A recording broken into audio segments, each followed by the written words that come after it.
नमस्कार स्टूडेंट। जैसा कि आप जानते हैं कि अभी वर्तमान समय में कोविड-19 जैसी एक खतरनाक महामारी के चलते स्थानीय विद्यालय द्वारा एक ऑनलाइन क्लासों का एक प्रोफार्मा तैयार किया गया है, जिसके माध्यम से आप घर बैठे उच्चतम शिक्षण व्यवस्था का लुत्फ़ उठा सकते हैं। इस क्रम में मैं आपको पहला वीडियो इस वीडियो के माध्यम से जारी करने जा रहे हैं, जो आपको हिंदी विषय के बारे में महत्वपूर्ण जानकारियाँ उपलब्ध करवाएगा। पहली आपकी किताब क्षितिज। क्षितिज के बारे में मैं आपको बता दूं कि क्षितिज को मुख्य रूप से दो भागों में बांटा गया है, एक पद्य खंड और दूसरा गद्य खंड। पहला है पद्य खंड और दूसरा है गद्य खंड। पद्य खंड की बात जहां तक बात की जाए, पद्य खंड में मित्रों 10 लेशन का समावेश है, जो मैं आपको क्रमबद्ध यहाँ बताने जा रहा हूँ। पहला जो लेशन है उसमें भगवान श्री कृष्ण की अनन्य भक्ति का वर्णन किया गया है, वो रचित है सूरदास जी के माध्यम से। तो आपका पहला लेशन ये लिखा है सूरदास ने। इसमें भगवान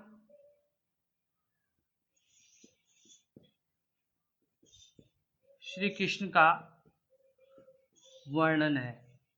जब भी राधिका जी और भगवान श्री कृष्ण पहली बार मिलते हैं तो उनके बीच में हुई व्यंग्यपूर्ण बातों का इसमें बखान किया गया है।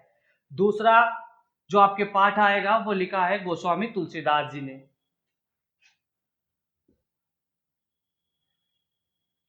तुलसीदास। इसमें लक्ष्मण परशुराम संवाद के बारे में वर्णन किया है और इस पाठ के माध्यम से हम लक्ष्मण जी और परशुराम जी के बीच में हुए संवादों के बारे में ज्ञान प्राप्त करेंगे। लक्ष्मण परशुराम संवाद। तीसरा पाठ जो आपके आएगा वो लिखा है सेनापति ने। सेनापति।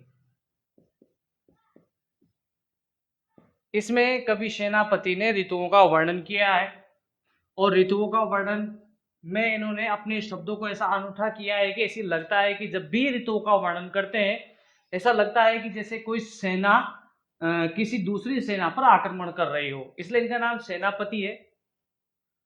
और इन्होंने तीनों ऋतुओं को वर्णित किया है। इसके बाद अगले जो पाठ 4 में आपका जो कवि है वो है देव, जिन्होंने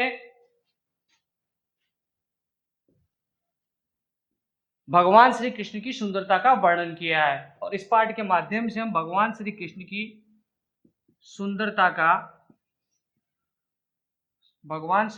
सुंदरता के वर्णन के बारे में जानेंगे कि सुंदरता का वर्णन।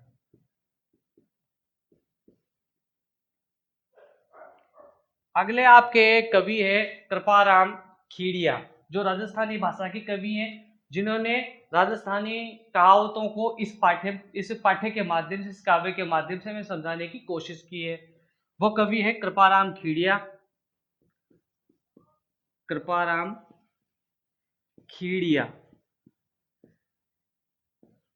इन्होंने लिखा है राजियारा सोरठा। राजियारा सोरठा। अगले आपके कवि हैं छात्रों जयशंकर प्रसाद, जिन्होंने कविता लिखी है प्रभो। जयशंकर प्रसाद। इनकी कविता लिखी है प्रभो। उसके बाद आपके अगले कवि है सूर्यकांत त्रिपाठी निराला। उन्होंने कविता लिखी है मात्र वंदना। सूर्यकांत त्रिपाठी निराला। इन्होंने कविता लिखी है मातृ वंदना, अर्थात मातृभूमि की वंदना की है।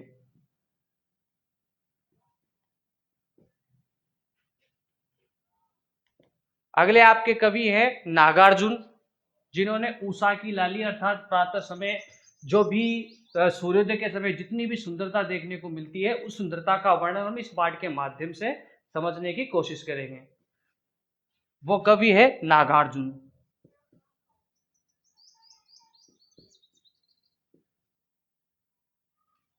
नागार्जुन, इन्होंने लिखा है उषा की लाली।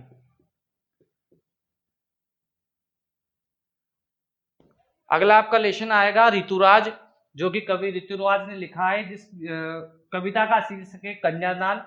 और कन्याओं के बारे में उन्होंने इस कविता के माध्यम से हमें यह बताया है कि कन्या को दान रूपी ना समझ करके कन्या का हमेशा आदर भाव करना चाहिए। वो इस चीज के माध्यम से हम एक बार फिर से समझने की कोशिश करेंगे।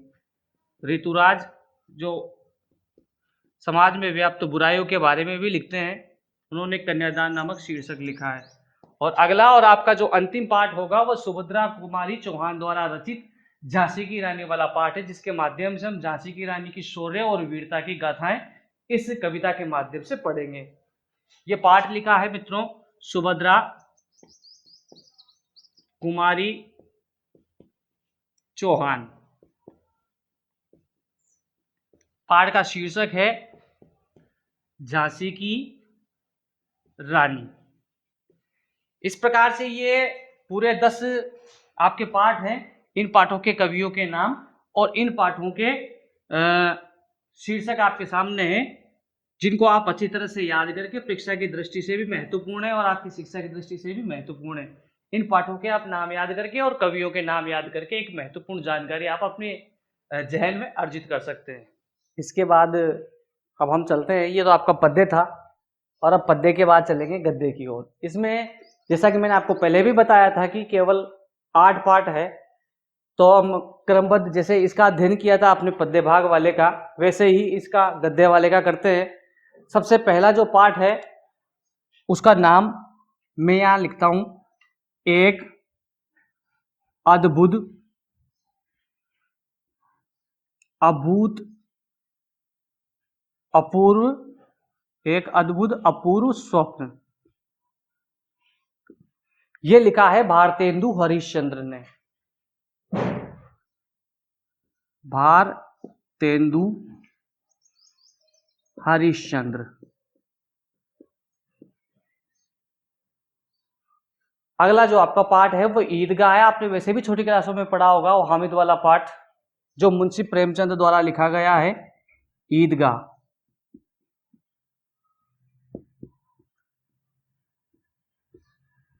मुंशी प्रेमचंद। मुंशी प्रेमचंद एक ऐसे लेखक थे जिनकी कहानियां बड़ी प्रचलित है, जैसे ईदगाह है, जैसे गोदान है, जैसे गबन है, जैसे नमक का दरोगा है। इस प्रकार की बहुत सारी कहानियां बहुत ही हिंदी साहित्य में बहुत ही प्रचलित है। अगला जो आपका पाठ है वो है स्त्री शिक्षा। स्त्री शिक्षा, जिसको लिखा है आचार्य महावीर प्रसाद द्विवेदी ने। महावीर प्रसाद द्विवेदी।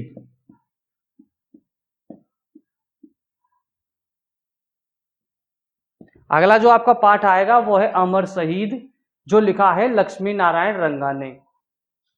अमर शहीद जो लिखा है लक्ष्मी नारायण रंगा।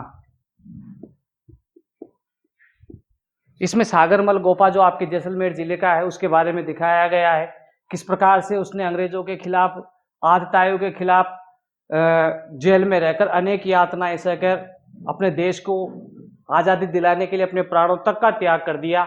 उसके बाद अगला जो पाठ आएगा वो आपका, उस पाठ का नाम है आखिरी चट्टान। आखिरी चट्टान जो लिखा है मोहन राकेश ने। मोहन राकेश एक अच्छे लेखक माने जाते थे हिंदी साहित्य के, जो अक्सर यात्रा वृतांतों के बारे में लिखा करते थे। अगला जो आपका पाठ आएगा वो लिखा है ईर्ष्या। ईर्ष्या तू न गई मेरे मन से, और उस पाठ को लिखा है रामधारी सिंह दिनकर ने। ईर्ष्या तू न गई मेरे मन से। ये लिखा है रामधारी सिंह दिनकर। अगला जो आपका लेसन होगा वो लेसन है लोक संत दादू दयाल, जो लिखा है राम बख्श ने। लोक संत दादू दयाल, जो लिखा है राम बख्श ने। और आपका जो आखिरी पार्ट होगा वो है लोक संत। लोक संत पीपा कहा जाता है कि ये एक समाज सुधारक संत हुआ करते थे। आपके बारां जिले के पास ही जस्ट एक झालावाड़ है, वहाँ गागरून किले में इनकी समाधि भी बनी हुई है। तो लोक संत पीपा के बारे में हम जानकारी अर्जित करेंगे इस पाठ के माध्यम से। और ये पाठ संकलित है, अर्थात एक से ज्यादा कवियों ने, एक से ज्यादा लेखकों ने मिलकर इस पाठ को लिखा है। वैसे तो आपके हिंदी साहित्य में इस हिंदी किताब में 9 पाठ थे, लेकिन 9 पाठ में से महादेवी वर्मा वाले पाठ को हटा दिया गया है। जो गोरा था, एक गाय के बारे में एक कहानी लिखी गई थी, उसको हटा करके पद्य भाग में एक पाठ बढ़ा दिया है और गद्य में एक पाठ को कम कर दिया है। ये तो था पूरी किताब का ओवरव्यू, जिसके माध्यम से आप पाठों के बारे में, कवियों के बारे में, लेखकों के बारे में, पद्य और गद्य खंड के बारे में जानकारी समझ सकते थे। अब हम इस किताब में अंक भार के माध्यम से समझने का प्रयास करेंगे कि इस पुस्तक में से गद्य में से कितने नंबर के और पद्य में से कितने नंबर के क्वेश्चन पूछे जाते हैं और क्वेश्चन कैसे कैसे पूछे जाते हैं। आइए हम चलते हैं और इस चीज के बारे में जानकारी प्राप्त करेंगे।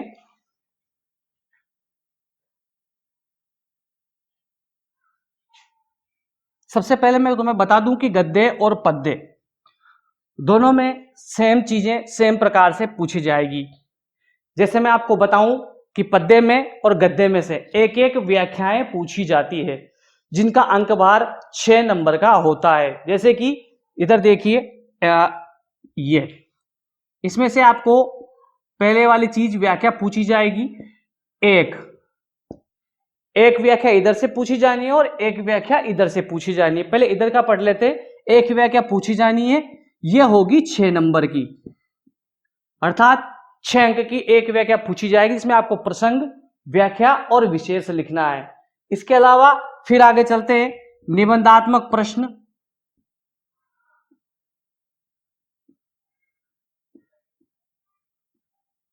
वो भी एक पूछा जाना है और यह भी, इसका अंक भार भी 6 नंबर का होता है। तो इस प्रकार से 6-6 नंबर के आपसे 2 क्वेश्चन पूछे जाने हैं। अगला जो है वो है लघुत्रात्मक प्रश्न।